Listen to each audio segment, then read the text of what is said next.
Students science studio channel ਦੇ ਵਿੱਚ ਤੁਹਾਡਾ ਸਵਾਗਤ ਹੈ। ਆਪਾਂ ਪਿਛਲੇ ਦਿਨਾਂ ਤੋਂ ਕਲਾਸ 10th ਦਾ lesson number 10 light reflection and refraction discuss ਕਰ ਰਹੇ ਹਾਂ। ਅੱਜ ਉਹਦਾ 7th ਲੈਕਚਰ ਹੈ। ਦੋ ਟੌਪਿਕਸ ਮੇਨਲੀ ਰਹਿੰਦੇ ਆ। अगर आप सिर्फ रिफ्लैक्शन की गल करिए, रिफ्लैक्शन अपना जो पूरे का पूरा टॉपिक पेंडिंग है वो आप आगे डिस्कस करना। जो नेक्स्ट टॉपिक है वो है मिरर फॉर्मूला, दर्पण फार्मूला। मिरर फार्मूला या दर्पण फार्मूला की है कि 1/, image distance plus 1/, object distance is equal to 1/, focal length. In the symbolic form में लिख देता कि 1/v plus 1/u that is equal to 1/f। now what is b, what is u, what is f ਆਪਾਂ ਇਹ ਫਰਕ ਪਹਿਲਾਂ discuss ਕਰ ਚੁੱਕੇ ਹਾਂ। ਫਿਰ ਵੀ ਮੈਂ ਦੁਬਾਰਾ ਥੋੜਾ ਜਿਹਾ ਸ਼ਾਰਟ ਦੇ ਵਿੱਚ ਦੱਸ ਦਿੰਨਾ ਕਿ ਆਪਾਂ ਕਨਕੇਵ ਮਿਰਰ ਦੇ ਵਿੱਚ ਵੀ ਕਨਵੈਕਸ ਮਿਰਰ ਦੇ ਵਿੱਚ ਵੀ ਮਿਰਰ ਡਰਾ ਕਰਦੇ ਸੀ। ਪ੍ਰਿੰਸੀਪਲ ਐਕਸਿਸ ਲੈਂਦੇ ਆ, ਉਹਦੇ ਉੱਪਰ ਆਪਾਂ ਇੱਕ ਪਾਰਟਿਕੂਲਰ ਡਿਸਟੈਂਸ ਤੇ f ਬਣਾਉਂਦੇ ਆ, ਉਸ ਤੋਂ ਡਬਲ ਡਿਸਟੈਂਸ ਤੇ ਆਪਾਂ c ਬਣਾਉਂਦੇ ਆ। ਠੀਕ, ਅਗਰ ਆਪਾਂ ਪਹਿਲਾਂ f ਦੀ ਗੱਲ ਕਰੀਏ, f ਤਾਂ ਸਿੰਪਲ ਹੈ ਕਿ ਫੋਕਲ ਲੈਂਥ, ਕਿ ਫੋਕਸ ਤੋਂ ਲੈ ਕੇ ਪੋਲ ਤੱਕ ਦੀ ਦੂਰੀ ਨੂੰ ਅਸੀਂ ਕਹਿ ਦਿੱਤਾ small f। This mean this is focal length. v ਤੇ u ਆਪਾਂ ਅਲੱਗ-ਅਲੱਗ ਰੇ ਡਾਇਗਰਾਮਸ ਬਣਾਈਆਂ ਸੀ। ਉੱਥੇ ਆਪਾਂ ਕਿਹਾ ਸੀ ਕਿ ਆਬਜੈਕਟ ਨੂੰ ਆਪਾਂ ਕਿਤੇ ਰੱਖਿਆ ਹੋਇਆ, ਫੋਰ ਐਗਜ਼ਾਮਪਲ ਸੀ ਤੇ ਆਬਜੈਕਟ ਪਈ ਆ, ਤਾਂ ਆਬਜੈਕਟ ਜਿੱਥੇ ਪਈ ਆ ਉੱਥੋਂ ਲੈ ਕੇ p ਤੱਕ ਦੀ ਦੂਰੀ that is the object distance, ਇਹਨੂੰ ਆਪਾਂ u ਨਾਲ ਐਕਸਪ੍ਰੈਸ ਕਰਦੇ ਹਾਂ। ਠੀਕ, ਹੁਣ ਅਗਰ ਆਬਜੈਕਟ c ਤੇ ਪਈ ਆ ਤਾਂ ਇਮੇਜ ਕਿਤੇ ਬਣੇਗਾ, ਤਾਂ ਮੇਬੀ ਇਮੇਜ ਇੱਥੇ ਇਹਦੇ ਵਿੱਚ ਇਸ ਕੇਸ ਦੇ ਵਿੱਚ ਅਗਰ ਆਬਜੈਕਟ c ਤੇ ਆ ਤਾਂ ਇਮੇਜ ਵੀ c ਤੇ ਹੀ ਬਣਦਾ। ਆਪਾਂ ਡਾਇਗਰਾਮਸ ਕੀਤੀਆਂ ਸੀ। ਸੋ ਇੱਥੋਂ ਲੈ ਕੇ ਇੱਥੇ ਤੱਕ ਦੀ ਦੂਰੀ ਜਿਹੜੀ ਆ that is the image distance, ਉਹਨੂੰ ਅਸੀਂ ਕਹਿ ਦਿੰਦੇ ਆ v। ਠੀਕ, ਸੋ ਜੋ ਮਿਰਰ ਫਾਰਮੂਲਾ ਆ, ਜੇ ਆਪਾਂ ਕਹਿ ਲਈਏ ਦਰਪਣ ਫਾਰਮੂਲਾ ਆ, ਉਹ ਸਾਨੂੰ ਦੱਸਦਾ ਰਿਲੇਸ਼ਨ ਬਿਟਵੀਨ, ਇਹ ਸਾਨੂੰ ਰਿਲੇਸ਼ਨ ਦੱਸ ਰਿਹਾ relation between v that is image distance, u that is object distance and f that is focal length।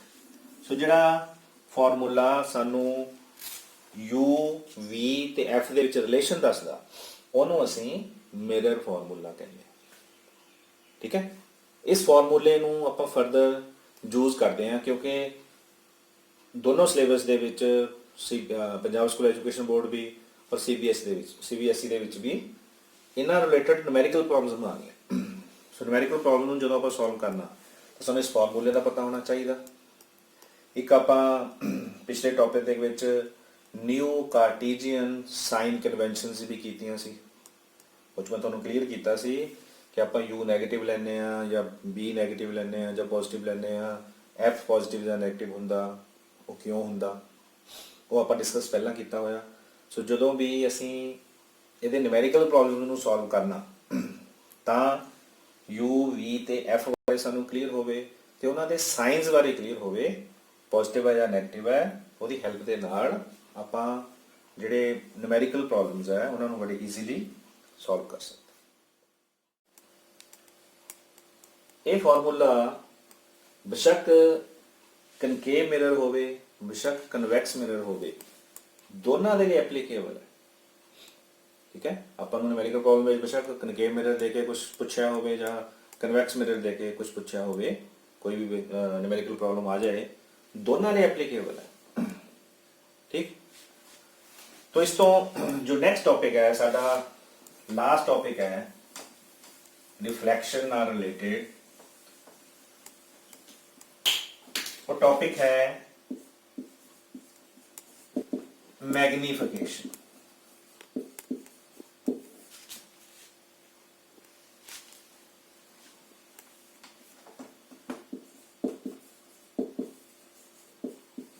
भाव बढ़दर्शन। बढ़दर्शन या मैग्नीफिकेशन का की भाव है? ਆਪਾਂ बहुत सारिया डायग्राम्स ड्रॉ कीतियां।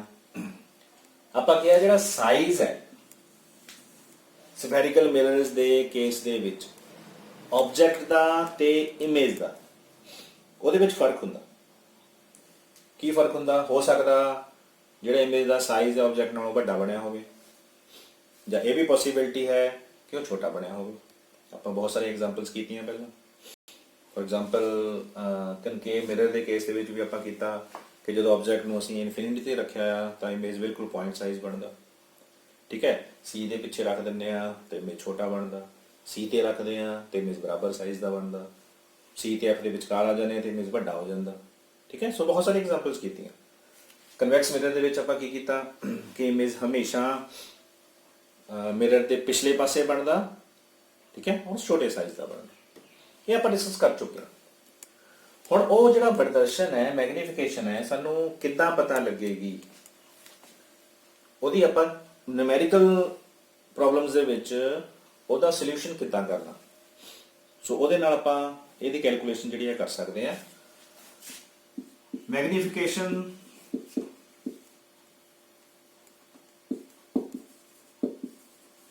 द फॉर्मूला है जो that is magnification is equal to size जिहड़ा आ हाइट ऑफ द इमेज। आप कहांगे हाइट ऑफ इमेज या साइज भी कह सकते हैं, divided by height of object. जिन्नियां भी ਆਪਾਂ ਪਹਿਲਾਂ ਡਾਇਗਰਾਮਸ ਡਰਾ ਕੀਤੀਆਂ, ਮੈਂ ਫੇਰ ਉਹੀ ਗੱਲ ਕਰਨ ਲੱਗਾ। ਆਪਾਂ ਆਬਜੈਕਟ ਨੂੰ ਉੱਪਰ ਬਣਾ ਲਈ ਸੀ, ਪਰ ਜਦੋਂ ਕਾਰਟੀਜ਼ੀਅਨ ਚਿੰਨ ਪਰੰਪਰਾਵਾਂ ਆਪਾਂ ਕੀਤੀਆਂ ਉਹਦੇ ਵਿੱਚ ਆਪਾਂ ਇਹ ਕਿਹਾ ਕਿ ਜਿਹੜੀ ਪ੍ਰਿੰਸੀਪਲ ਐਕਸਿਸ ਦੇ ਉੱਪਰ ਆਪਾਂ ਦੂਰੀ ਮਾਪਦੇ ਹਾਂ that is taken as positive, ਨੀਚੇ ਮਾਪਾਂਗੇ that is taken as negative. ਨੀਚੇ ਆਪਾਂ ਕਦੋਂ ਲੈਂਦੇ ਹਾਂ? ਜਦੋਂ ਇਮੇਜ ਫਾਰਮੇਸ਼ਨ ਹੁੰਦੀ ਹੈ। ਠੀਕ ਹੈ, ਉੱਥੇ ਮੈਂ ਜੋ ਪਹਿਲਾਂ ਯੂਜ਼ ਕੀਤਾ ਸੀ that was A B and A dash B dash. ठीक है, ਉਹਦੀ ਜਗ੍ਹਾ ਤੇ ਅਗਰ ਆਪਾਂ ਹਾਈਟ ਨੂੰ ਕੰਸੀਡਰ ਕਰਨਾ ਤਾਂ ਇਮੇਜ ਦੇ ਸਾਈਜ਼ ਨੂੰ ਆਪਾਂ h2 ਲੈ ਲੈਂਦੇ ਆ ਤੇ ਆਬਜੈਕਟ ਦੇ ਸਾਈਜ਼ ਨੂੰ ਅਸੀਂ h1 ਲੈ ਲੈਂਦੇ ਆ। ਦੈਟ ਮੀਨਸ ਜਿਹੜੀ ਮੈਗਨੀਫਿਕੇਸ਼ਨ ਹੈ that will be equal to h2 over h1 mean height of the image or size of the image divided by height of object or size of the object। ठीक है, इस फॉर्मूले ਦੇ ਨਾਲ ਆਪਾਂ magnification ਜਿਹੜੀ ਆ ਉਹ ਫਾਈਂਡ ਆਊਟ ਕਰ ਸਕਦੇ ਹਾਂ। ਹੁਣ ਇਸ ਤੋਂ ਸਾਨੂੰ ਕੀ ਕੀ ਪਤਾ ਲੱਗਦਾ? ਦੇਖੋ, ਆਪਾਂ ਕੋਈ ਵੀ ਡਾਇਗਰਾਮ ਡਰਾ ਕਰਦੇ ਹਾਂ। ਮੰਨ ਲਓ ਜਿਹੜਾ ਆਬਜੈਕਟ ਹੈ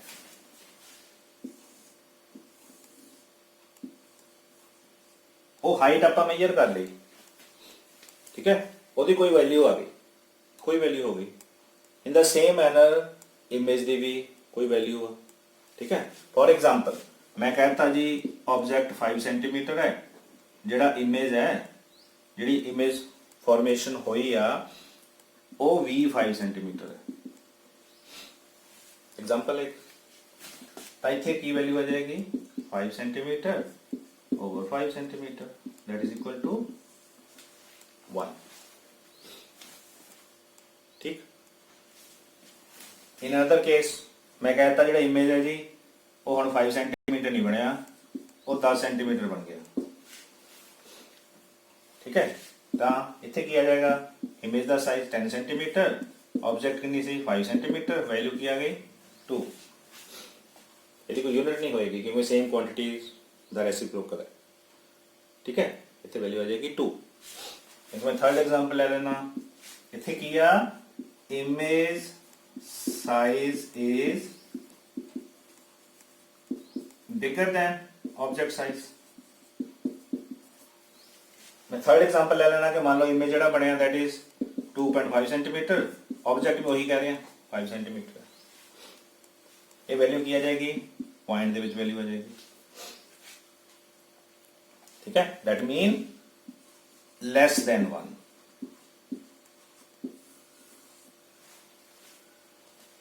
इन तिना पॉइंट्स ਨੂੰ ਧਿਆਨ ਚ ਰੱਖਣਾ। ਆਪਾਂ प्रदर्शन कैलकुलेट करके इमेज का साइज दस सकते हैं। अगर वैल्यू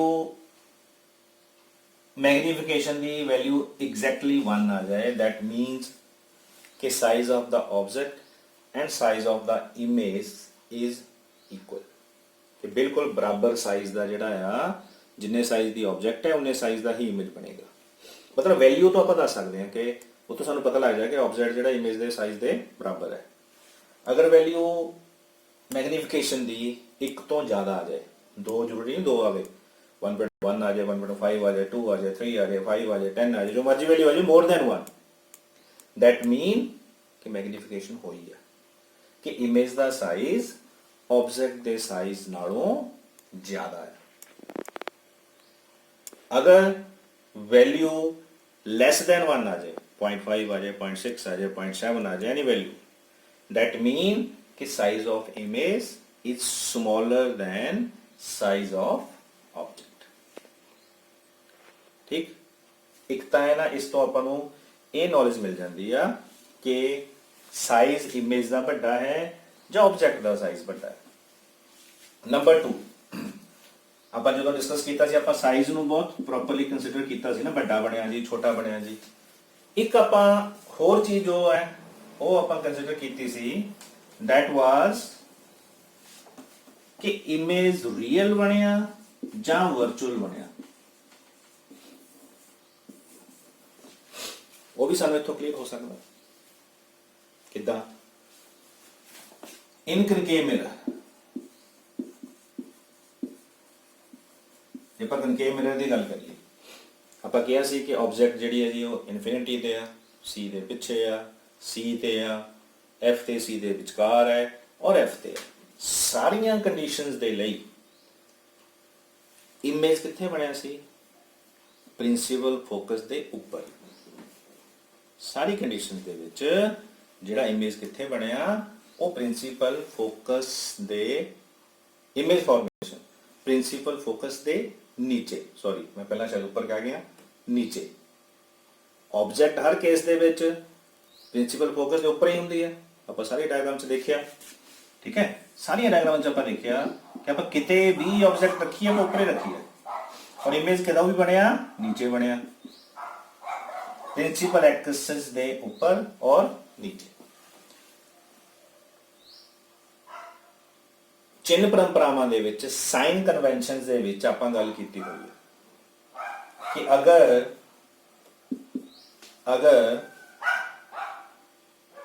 ऑब्जेक्ट या इमेज प्रिंसिपल एक्सिस दे ऊपर है तो that is taken as positive, अगर वो नीचे है तो that is taken as negative. ठीक, हुण कनकेव मिरर दे विच एच दी वैल्यू हर वारे पॉजिटिव है, H2 दी वैल्यू, H1 की वैल्यू हर वेले पॉजिटिव है। H1 की है हाइट ऑफ ऑब्जेक्ट, और H2 की वैल्यू हर वेले नेगेटिव है। क्यों? क्योंकि H2 इमेज हमेशा प्रिंसिपल एक्सिस दे नीचे बनता। कदों? जदों ऑब्जेक्ट इनफिनिटी ते आ, सी ते आ, सी दे पिछे आ, एफ ते सी दे विचकार है, या एफ ते आ, हर वेले नीचे बनया, सो हर वेले नेगेटिव है। सो इत्थे आपां कहांगे हर वेले वैल्यू नेगेटिव होएगी, ते नीचे हर वेले वैल्यू पॉजिटिव होएगी, तो रिजल्टिंग वैल्यू की आएगी? नेगेटिव। ठीक, और जदों वैल्यू नेगेटिव आंदी है, जदों वैल्यू माइनस साइन दे विच आएगी प्रदर्शन दी, दैट मीन इमेज जिहड़ा आ वो रियल बनदा, ते नेगेटिव का मतलब भी है कि इनवर्टेड बनता।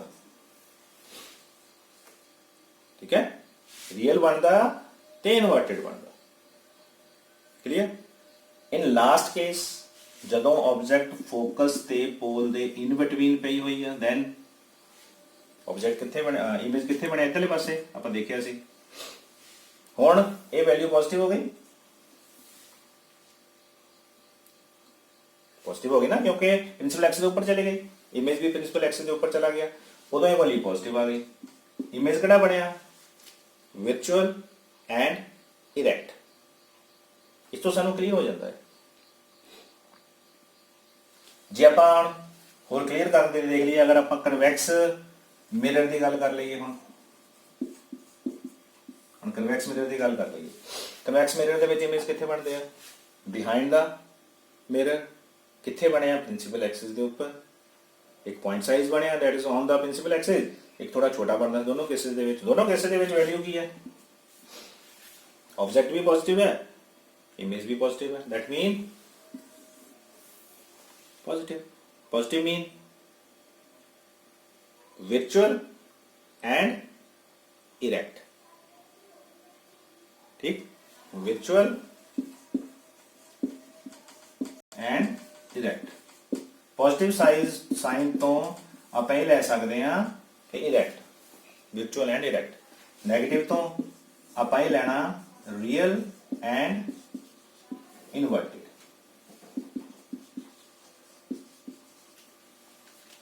ये वैल्यू तो मैग्नीफिकेशन की वैल्यू, ठीक। अच्छा हम कई बार की हुंदा कि सानू जो इमेज जिहड़ा ऑब्जेक्ट के साइज नू आपां ईजीली नहीं देख सकते, ਉਹਦੇ ਲਈ ਅਸੀਂ मैग्नीफिकेशन के लिए एक होर फॉर्मूला भी यूज करते हैं। फिर ਅਸੀਂ मैग्नीफिकेशन लिए एक होर फॉर्मूला भी यूज कर सकते हैं। वो की हुंदा, that is the image distance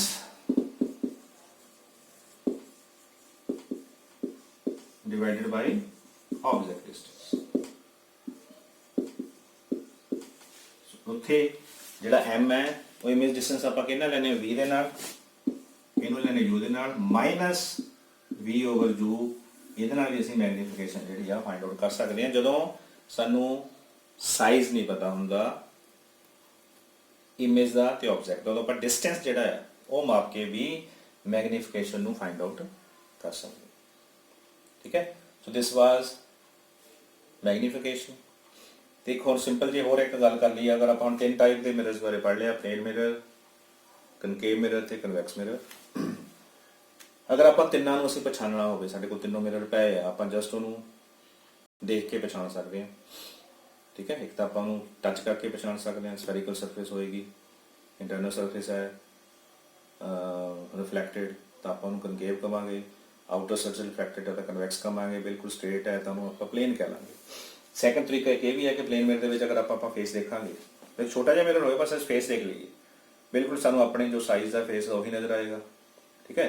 concave mirror के बड़ा नज़र आएगा, कन्वैक्स मिरर के सानू अपने फेस का साइज छोटा नज़र आएगा, अपन देख के पछाण सकते, ठीक।